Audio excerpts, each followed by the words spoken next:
CIP سیاسی جماعتوں، civil society اور شراکت داروں کی نمائندوں کی حیثیت سے آج خواتین، معذور افراد اور خواجہ سرا کے سیاسی حقوق اور ان کی سیاسی عمل میں شرکت یقینی بنانے کے لیے متعلقہ اداروں سے چند مطالبات چارٹر آف ڈیمانڈ کی شکل میں پیش کرنا چاہتے ہیں۔ نمبر 1، ہمارا پہلا مطالبہ یہ ہے کہ کوئٹہ میں جلد از جلد بلدیاتی انتخابات کروائے جائیں۔ خواتین پولنگ ایجنٹس اور پریزائڈنگ آفیسرز کی حفاظت کے لیے خصوصی انتظامات کیے جائیں۔ الیکشن کمیشن خواتین، معذور افراد اور خواجہ سرا افراد کے لیے سیاسی ماحول سازگار اور محفوظ بنانے کے لیے ضابطۂ اخلاق پر سختی سے عمل کروائے تاکہ کسی پسماندہ گروہ کے خلاف نازیبا زبان استعمال نہ ہو سکے۔ الیکشن ایکٹ 2017 نافذ کیا جائے اور تمام شکوں جن میں خواتین، معذور افراد اور خواجہ سرا افراد کے تحفظ کا ذکر ہے ان پر عمل یقینی بنایا جائے۔ نادرہ خواتین، خواجہ سرا افراد اور معذور افراد کے لیے پہلی دفعہ بغیر فیس قومی شناختی کارڈ بنوانے کی پالیسی پر عمل یقینی بنائے۔ نادرہ خواجہ سرا افراد کے شناختی کارڈ بنوانے میں درپیش مسائل اور مشکلات دور کرے۔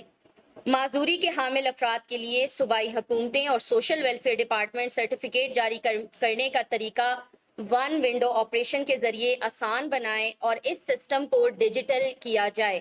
انتخابی حلقوں میں ان علاقوں کی نشاندہی کی جائے جہاں گزشتہ انتخابات میں خواتین کا ووٹر ٹرن آؤٹ بہت کم رہا ہو تاکہ ایسے علاقوں میں خواتین کے لیے ووٹ ڈالنے کی اہمیت پر مبنی مہم چلائی جا سکے۔ نیز ایسے علاقے جہاں خواتین کو ووٹ ڈالنے سے روکا گیا ہو وہاں اس عمل کی قانونی سزا مشتہر کی جائے۔ ایسے علاقے جہاں پولنگ اسٹیشنوں کا قیام ووٹروں کے انتخابی علاقے سے 1 کلومیٹر کی حدود میں ممکن نہ ہو وہاں زیادہ فاصلے پر پولنگ اسٹیشنز قائم کرنے کے بجائے بالخصوص خواتین اور افراد باہم معذوری کے لیے عارضی پولنگ اسٹیشنز قائم کیے جائیں۔ انتخابی عملے کی تربیت کے نصاب اور الیکشن کمیشن کی طرف سے جاری کردہ ضابطۂ اخلاق امیدوار، میڈیا، مشاہدہ کاروں، سیاسی جماعتوں اور سیکیورٹی عملے میں صنفی افراد باہم معذوری افراد کی حساسیت کا مواد لازمی شامل کیا جائے۔ ووٹروں کے اندراج اور انتخابی عمل میں شمولیت کے لیے عوامی آگاہی کے پروگراموں اور میڈیا مہمات میں خواجہ سرا افراد کو بھی شامل کیا جائے۔ مزید برآں قوت گویائی اور سماعت سے محروم شہریوں کے لیے اشاروں کی زبان استعمال کی جائے۔ نیز قوت بینائی سے محروم شہریوں کے لیے تشہیری مواد، اشتہارات اور بیلٹ پیپرز کو برائل میں پرنٹ کر دیا جائے۔ یہ تو ہمارے چند ایک مطالبات ہیں جو ہم میڈیا کے تھرو جو ہے وہ حکومت اور جو ہمارے حکومتی نمائندے ہیں ان تک پہنچانا چاہتے ہیں۔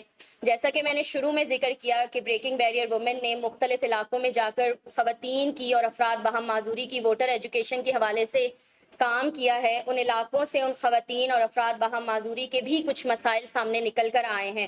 ان مسائل پر بات کرنے کے لیے میں چاہوں گی کہ ہمارے ساتھ رفت پرویز صاحبہ ہیں کہ وہ کچھ کمیونٹی لیول کے جو مسائل ہیں وہ ان مسائل کو بھی میڈیا تک پہنچائیں۔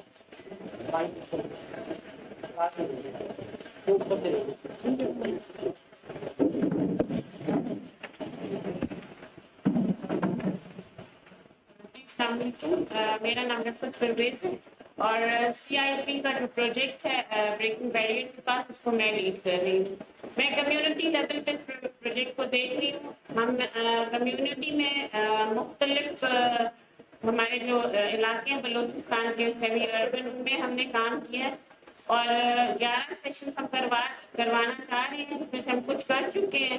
اس میں سے ہمیں بہت سارے جو جہاں بہت زیادہ ٹرن آؤٹ ریٹ لو تھا 11% تھا وہاں ہم نے زیادہ کام کیا ہے اور اکثر وہاں سے جو خواتین کے مسائل سامنے آئے ہیں وہ یہ ہیں کہ ایک تو ان کو جب آتی ہیں الیکٹڈ جو پولیٹیکل پارٹیز جو آتی ہیں ان کے پاس ووٹ لینے کے لیے وہ پہلے تو ان سے بہت زیادہ وعدے کرتی ہیں۔ یہ وہ شروع سے پریویسلی جو ان کے ساتھ چلا آ رہا ہے وہ اس کے اپنے پرانے ایکسپیرینس سے وہ بات کر رہی ہیں اور انہوں نے کہا کہ اب ہم ووٹ ڈالنا ہی نہیں چاہتے اس لیے کہ ہمیں ووٹ ڈالنے کا کوئی فائدہ نہیں ہے اور اگر ہم ووٹ ڈال بھی دیتے ہیں ان کے کہنے پہ وہ زبردستی ہمیں گاڑیاں لاتے ہیں اور لے جاتے ہیں اور اس کے بعد جب وہ سلیکٹ ہو جاتے ہیں الیکٹ ہو جاتے ہیں تو اس کے بعد وہ کبھی بھی ہمارے پاس دوبارہ نہیں آتے. اگر ہمیں کبھی کام بھی پڑتا ہے تو ہم ان کے پاس جاتے بھی ہیں تو وہ ہمیں رسپونڈ نہیں کرتے. پھر اس کے بعد اس طرح ہے کہ نہ ان کو ان کے پاس کوئی صحت کی سہولت ہے وہاں, نہ وہاں کوئی ان کے بچوں کے لیے وہاں اسکولز ہیں, اور ان کو ایسے ہی بے آسرا چھوڑا ہوا ہے. اور کچھ جو پشتون علاقے وہاں پہ اتنا برا حال ہے کہ وہاں خواتین باہر نہیں نکلتی, گھروں میں کام نہیں کر سکتی جا کے باہر. لیکن ابھی ریسنٹلی ہم نے 2 بلوچ اور سندھی کمیونٹی کے ساتھ کام کیا ہے. ان کے یہاں اس طرح ہے کہ زیادہ سے زیادہ جو عورتیں کام کرتی گھروں میں کرتی 2 سے 3 گھروں میں کرتی ہیں. جو وہ کماتی ہیں وہ اپنی بچیوں کی جب شادی کرتی ہیں تو اس میں بھی وہ پیسے دیتی ہیں. اور جب ہم بات کرتے ہیں چائلڈ میرج کی, چائلڈ میرج تو چائلڈ میرج کہاں ہے؟ وہاں تو وہ اپنی 12 سال کی بچیوں کی شادیاں کر دیتے اس وجہ سے کہ وہ ان کو سنبھال نہیں سکتی. کہتی ہیں ہم تو سارا دن باہر ہوتے ہیں اور سیکیورٹی پوائنٹ آف ویو سے ہم دیکھتے ہیں کہ ہماری بچیوں کو کوئی غلط استعمال نہ کرے, ایون بچوں کو بھی, لڑکوں کو بھی, تو وہ ان کی بہت کم عمری میں شادی کر دیتے ہیں. تو اس طرح کے اور بھی بہت سارے مسائل ہیں جن کو ہمیں ساتھ لے کر چلنا ہے. اور سب سے بڑی بات ہے کہ وہاں جو بچے خواجہ سرا پیدا ہوتے ہیں اس کو بھی وہ نہیں بتاتے کہ ہمارے یہاں خواجہ سرا پیدا ہوا ہے. اور اسی طرح جو معذور افراد ہیں وہ بچے بھی وہ سامنے نہیں لاتے بالکل. کہ ہم نے ان کو کہا کہ جو ہمارا جو مینڈیٹ تھا ٹریننگ کا جو گروپ تھا اس کا یہ تھا کہ ہم اس میں پی ڈبلیو ڈیز کو بھی شامل کریں اور ساتھ میں ٹرانسجینڈر بھی ہوں اور ایکس کاؤنسلر بھی ہوں. ایکس کاؤنسلر بھی شامل تھے ہمارے سارے سیشنز میں, اور پی ڈبلیو ڈیز اور ٹرانسجینڈر اس میں شامل نہیں تھے. اب ہم نے اس طرح کیا کہ ہم 2 روز بعد پی ڈبلیو ڈیز کا ایک الگ سے سیشن کروا رہے ہیں, اور اسی طرح ہم نے ٹرانسجینڈر کے ساتھ بھی کروایا.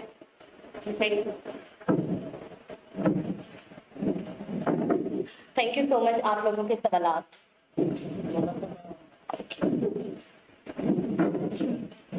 یہاں تھوڑا سا میں پی ڈبلیو ڈی سے حوالے سے بات کرنا ووٹر رجسٹریشن اور ان کے ووٹ کے حوالے سے. ایک تو جو ہماری ڈائریکٹ کمیونٹی ہے وہ بہت اس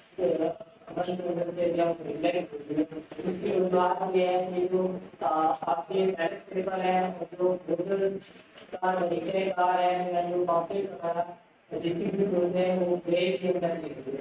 تو ہماری گورنمنٹ تو پاکستان سے جو ہے کہ وہ جو آئی سی میں لیڈر ہے وہ گریڈ کے اندر ڈیپینڈ کریں اور جو ہے وہ اس کے ساتھ ساتھ میں تھوڑا سا آپ کو کی بات کروں گا.